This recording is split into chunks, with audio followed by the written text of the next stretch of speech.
Hvaležno pozdravljeni, spoštovani gledalci in gledalke. Povejte mi, kaj si mislite, kako izgleda človek, ki že 8 let ni jedel in ni pil? Takle, ne? Mislite, da takle izgleda? No, ne vam povem, da ne izgleda takole, izgleda pa takole. 8 let ni jedel in ni pil. Kdo je ta oseba? Kako je to možno? Oziroma, a to zdaj pomeni, da se laže, pa po noč potem, ne? Ena moja prijateljica mi je povedala, veš, o čem bomo imeli gostovanje, veš, o čem bomo klepetali. Je rekla, on po noč je, pa misli, da ne je, ne? Pa take stvari. Skratka, o tem bomo danes razglabljali. V naši družbi je Srečko, lepo pozdravljen, dobrodošel. Dobar dan. Evo, kdo je ta oseba torej? 8 let, nič jedel, nič pil, kako je to možno? Bom začela počasi. Kdo je ta oseba? Ja, res gre za osebo, ki že zdaj bo 9. leto, ki že ne je in ne pije. Govorimo pa o Viktorju Travijanu. On je Argentinec po rodu in je po mojih informacijah in teh, ki so v bistvu vse posod, ki boste videli na spletu, edini pravi bretarijanec. Kaj pomeni v bistvu bretarijanec? To je izpeljanka iz angleške besede breath, pomeni dihanje, ne? In vsi ljudje, ki so kakorkoli povezani z bretarijanstvom, črpajo to energijo iz dihanja. Danes je nekje na svetu okoli 5000 bretarijancev. Pomeni, številke iz leta v leto rastejo, tako da evolucijski napredek gre naprej, tako da Viktor ni edini, ki bi, bom rekel, na ta način živel. Ponavadi takole, da bretarijanci pijejo sokove, pijejo vodo, čaj, ampak je pa edina oseba, ki pa 8 let ne je in ne pije. No, ampak zdaj bo pa kdo rekel, kako pa vi veste, da on tega ne počne na skrivaj? Glejte, te zadeve, to je že tudi velikokrat, recimo, kdo išče resnico, eni grejo na internet, drugi berejo knjige. Viktor ima po svetu v 50 državah že do zdaj 11-dnevne procese, 21-dnevne procese, kjer ljudi vodi skozi proces teh 11 dni biti naprani. Pomeni, lahko se sami udeležite teh procesov in doživite, to se pravi, to resnico, ki jo on enostavno vsakodnevno živi. On je v bistvu z vami na procesu, je prisoten, da vam enostavno pomaga skozi ta proces in to je tisto, kar je pri Viktorju Travijanu to. Ogromno ljudi se gre, rečemo, bretarijanstvo, pišejo informacije, ampak enostavno, tako ste rekla, ne moreš videti, ali je to res, ne veš, ali je to res.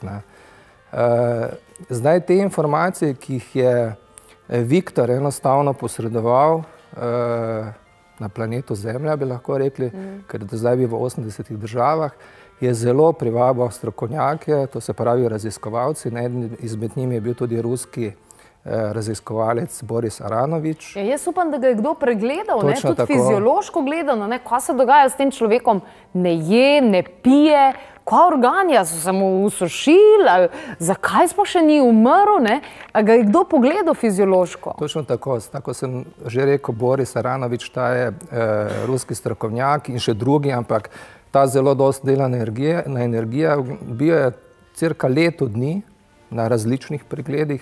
In na koncu je bilo zapisano, da pri Viktorju ni v tem trenutku nobene aparature, ki bi lahko izmerila njegov energijski potencial, kako v bistvu sploh funkcionira, zaradi tega, ker se njegov kompletno notranji organi in pa kompletno telo je spremenilo energijsko, to se pravi funkcioniranje telesa, tako da v danem trenutku ni aparature, ki bi lahko izmerila. Ampak kar je tisto, ko ga vidite v živo, tako kot ste rekla, ali je to zgleda kot tale okostnjak. Vinko je. Vinko,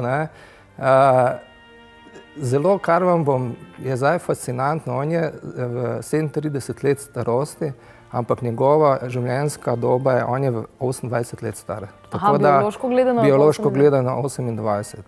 Ampak moja mama pravi, da prazna vreča ne stoji po konci. Zelo zanimiva, poleg bretarijanstva, zdaj, če se bom povrnil na začetek, ampak še prej bi to povedal, zelo skoraj profesionalno se je ukvarjal z paraglidingom, to je z padalstvom, tisti, ki malo več poznajo ta del športa, kar vrsto let, dokler ni doživel nesreče. ker je z 500 metrov doživel prosti pad. Bil je totalni invalid, zmečkano je imel hrbtenico in vse, ampak je z svojimi metodami dihanja in z tem načinom je danes, če ga vidite, popolnoma hodi, to se pravi, ni invalid, ni na invalidskem vozičku, tako da res to, kar sem jaz sam doživel in tudi moji kolegi, ki smo bili na procesu, je to fascinantno, skoraj nemogoče, da to, ampak res je zanimivo, dosti beremo o ljudeh pred 2000 leti, 3 zapisane so stvari, ampak ko pred tabo stoji oseba, ki to živi, ko enostavno je ta način življenja zdaj tukaj, je potem to res čisto nekaj drugega. Kakšen je on? Je bolj tak slaboten, pa to bolj počasi govori, počasi se giba? Ja, kar se tiče, to se pravi govorjenja, ker na to temo bomo še prišli, on vso zadevo črpa iz vlage. Problematika je v tem, da izbira, to se pravi ne govori dosti, njegovi najdaljši govori so na konferencah, ki trajajo 2-3 ure, ampak drugače se špara zaradi glasilk, ker enostavno govor izčrpuje, suh zrak, glasilke trpijo. Kar se pa tiče fiziološke, to se pravi kondicije, kako človek vitalno izgleda, ga pa res moraš videti v živo. Bil je, če lahko samo tako povem, poleg paraglidinga je v mladih letih tudi več kot 10 let se ukvarjal z plesom, argentinskim tangom. V glavnem je, in če ga vidiš, kako oseba izgleda mišičast, ne zdaj ona nabildana, ampak res konstitucija telesa, definicija, tako. Gospod Srečko, pa vi kaj jeste, ko ste rekli, da ste bili na temu? Jaz jem in tudi na koncu, ko se konča proces Viktorja, ker bi se marsikdo vprašal, zakaj pa ima on te procese, ali da prepriča nekoga, da bo nehal jesti. Njegovo glavno sporočilo vseh procesov je, in redno na koncu reče, ne nehati jesti. Kdo neha jesti, to je v bistvu bolezen. Njegovi procesi so zato, da ljudi privede do radosti. To se pravi, da ljudje postanejo radostni in da enostavno spoznajo, da odvržejo ves balast, ki ga imajo v življenju. Ker mi vsi imamo ogromno, si kopičimo, grabimo, kopičimo, njegovo življenje je čisto drugačno. To se pravi, stran od vsega tistega, kar ne potrebujemo. In ti procesi nam res dajo eno svobodo in pa biti sam sabo. To je najbolj pomembno, ker vse stvari, ki delamo, pomeni skozi in kar avtomatizem nam daje, skozi cel dan od tega. Zamislimo si samo, recimo Viktor je tudi dostikrat rekel, zamislite, koliko časa meni ostane, ne jem zajtrka, ne delam kosila, večerje. Vse to, pa ne samo to. Marsikdo bi se v teh časih bi rekel, evo, zdaj pa jaz kot Viktor, mislim, hrana je postala vedno dražja, Točno tako. V tem smislu, ne vem, povprečna družina, recimo, če se hoče, sploh pa recimo ekološko prehranjevati, ne vem, pride lahko tam tudi do 800 evrov recimo na mesec za hrano, 600 do 800 evrov, zdaj, če to prešpara, recimo vsak mesec, je to kar precej. Ampak, a se lahko človek odloči v tem smislu, kokar, se pravi, koliko ste rekli, 5000 ljudi, da obstaja? Ja. 5000 ljudi na svetu obstaja, ki ne jejo in ne pijejo, pa še vedno migajo. Tu moramo, 5000 ljudi je tistih, ki ne jejo, ampak še pijejo. Ampak še pijejo. No, Viktor pa nič od tega. Viktor pa nič od tega. Viktor pa torej nič od tega, Ne moreš se verjetno to kar odločiti enega dneva v tem smislu, pa jaz malo varčevalne ukrepe izpilo in bom nehal. Ne. Zdaj, če bi se čisto povrnil na začetek, njegove stvari so se začele pri 4 letih. Pomeni, pri 4 letih je 3 tedne zavračal hrano, vodo in res je imel to srečo, da sta starša bila razumevajoča. Marsikdo bi v tem trenutku postopal drugače, ampak zelo pomembno je, da izhaja iz družine, ki se že celotna, to se pravi očeti, babice, vsi so se ukvarjali z resno glasbo. Mama je bila operna pevka, oče je bil dirigent in bila sta res toliko razumevajoča, da sta ga pustila skozi ta proces.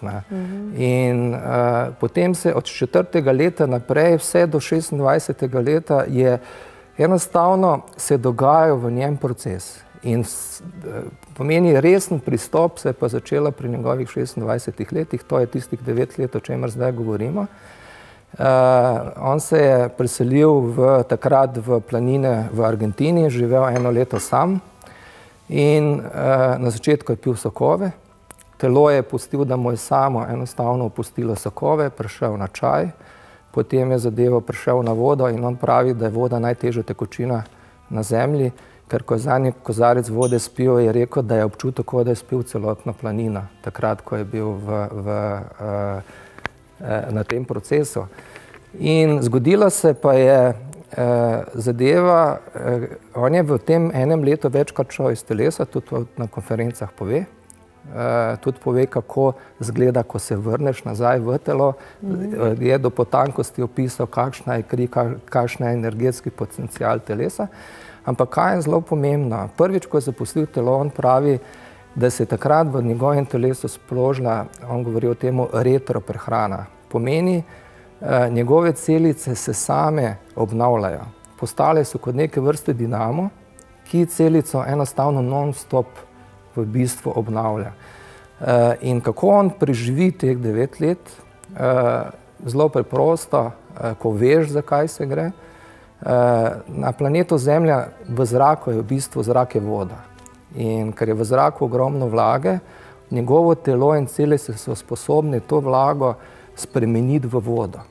In celice na ta način z vdihavanjem in z metodami dihanja, on je sposoben to vodo v bistvu akumulirati in celice dobivajo hrano in na ta način on dobi energijo za fizične aktivnosti, za to v bistvu vsakodnevno opravila. Ampak, Srečko, se pravi, ne gre v šoping, ne pije, ne je, ne kuha, ne pripravlja hrane. Kaj pa on počne? V bistvu to je tisti del, ko ste me vprašali, koliko je tisti korak.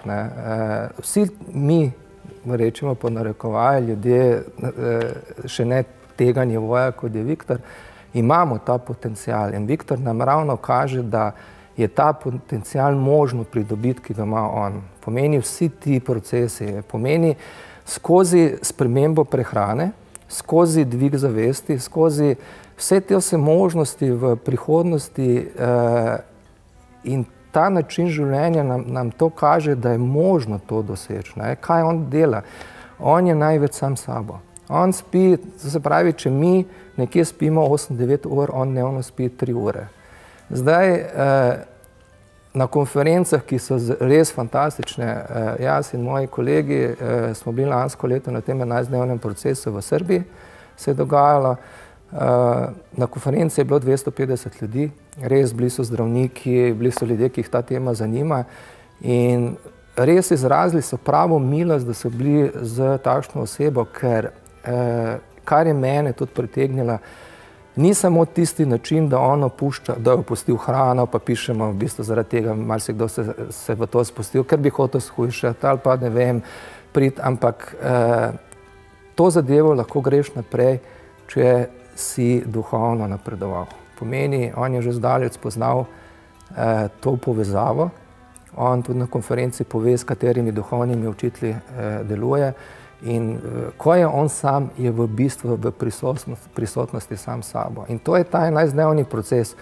Ko smo mi začeli, je bilo tudi prvi dan vprašanje, ker so vsi zdaj mislili, program bo bil 8-9 ur, od tega bo, ne vem, 2 uri meditacije, pa bo potem fizična. On pove v enem stavku, ne nič od tega. Teh 11 dni ste sami sabo. Ja, kaj bomo delali? Nič.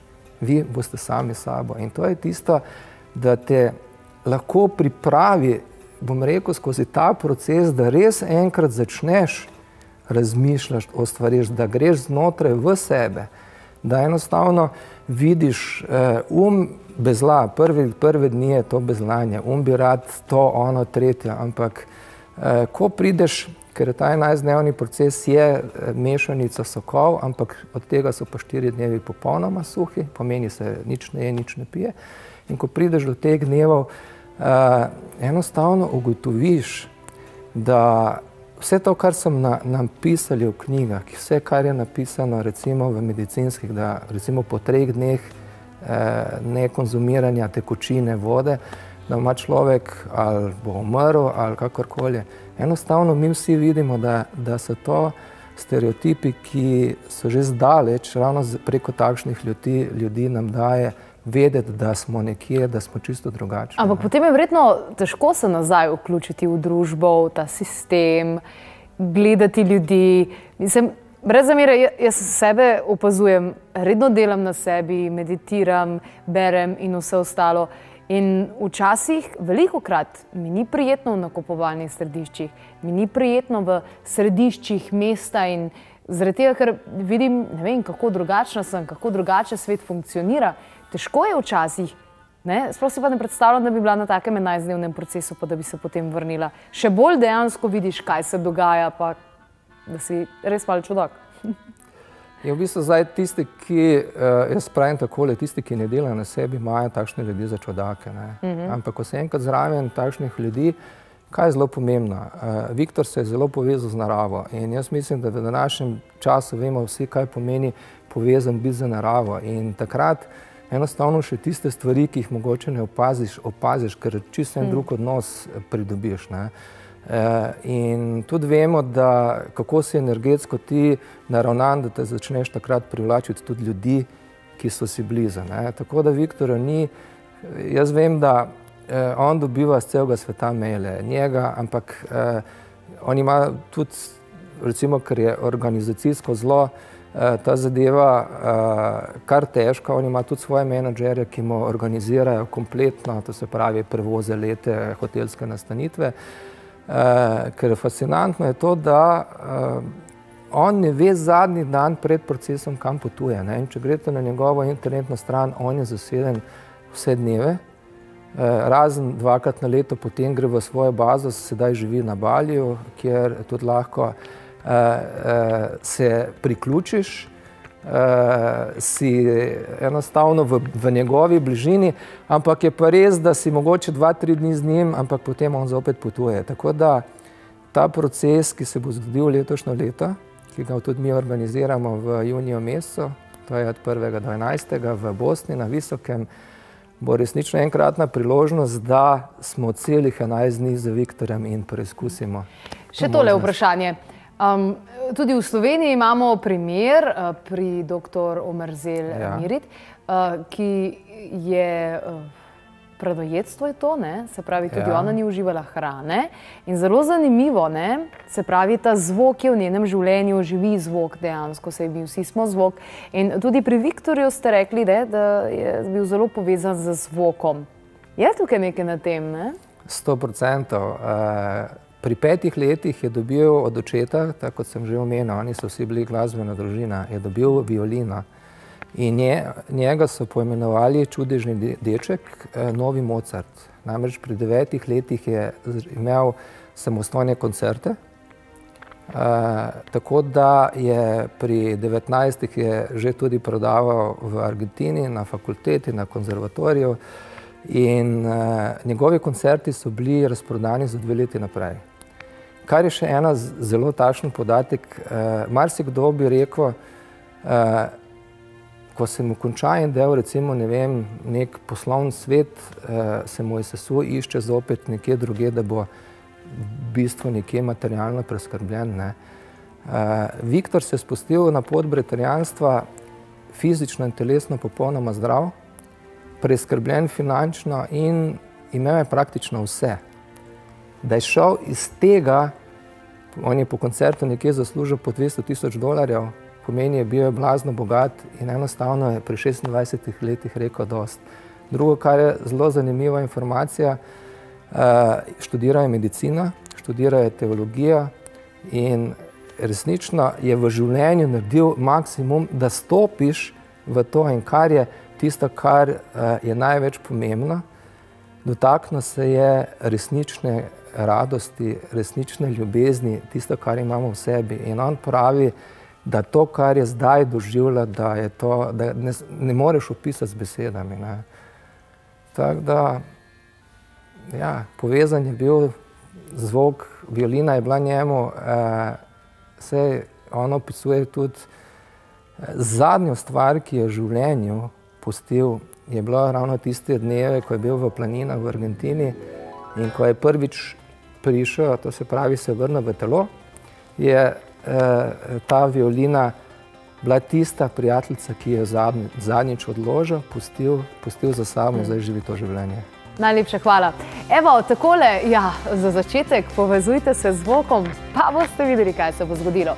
Sicer pa zanimive informacije na naši spletni strani, hitro preverite tudi, kateri so tisti univerzalni, starodavni simboli, ki vas lahko odprejo. Na 3x2 klepetobkavi.si. Hvala.